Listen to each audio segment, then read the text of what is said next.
So good day mga ka-NB Moto. So ito yung Sniper 155 natin. Ayan. So yung gagawin natin ngayon ay magpapalit tayo ng RB5 na kulay black. Papalitan na natin yan ng super wide na 2.5 tsaka 3.5. Sa harap ay papalitan natin ng 2.5. Yung stock pala natin ay 1.85. Sa likod naman ay 3.5. So ayan no, pupunta tayo sa town para ipabaklas. Gamit tayo ng machine doon.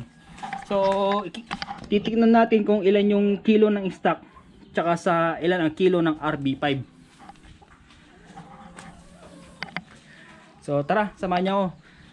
Kikiluhin natin yung RB5 kasi hindi pa nakakabit. So ito na yung RB5 natin. Ayan, papakita ko sa inyo no. Ayan, RCB size 2.5 sa harap. Tapos sa likod ay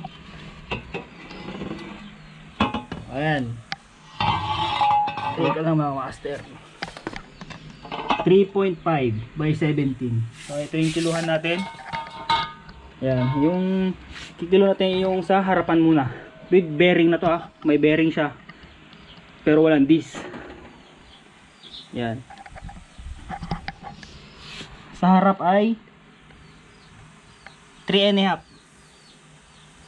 Ayan o, 3 and 1 half.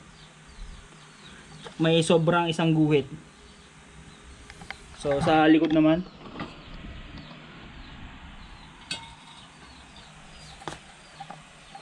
ito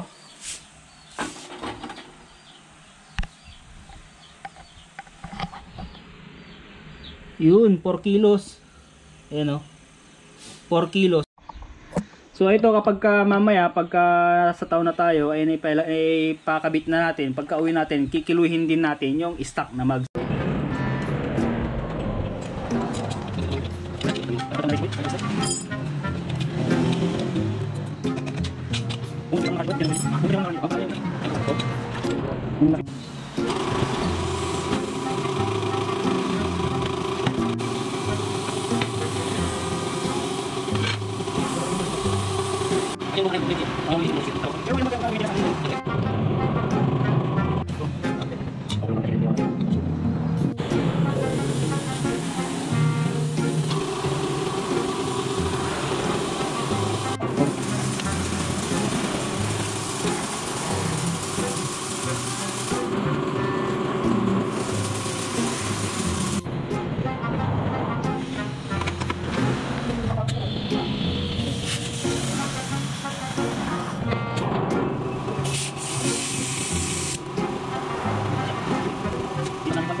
So yun o mga ka-NB Moto, ito na yung RB5 natin, nakabit na natin.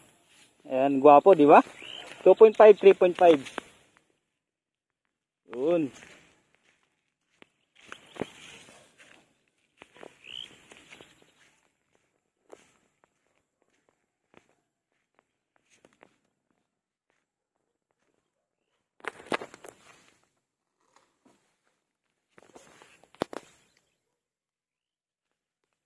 So ayun o.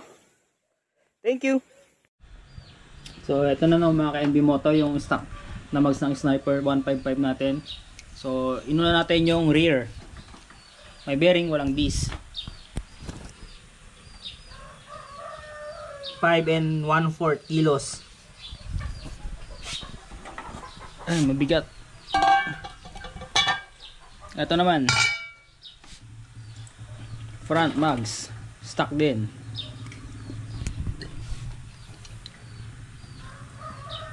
Ayan, kunti na lang para maging 4 kilos. So kahit pala na mas maliit to 1.85 tsaka yung RB5 na pinalit natin ay 2.5, ay mas magaan pa din yung RB5 kaysa tong stock.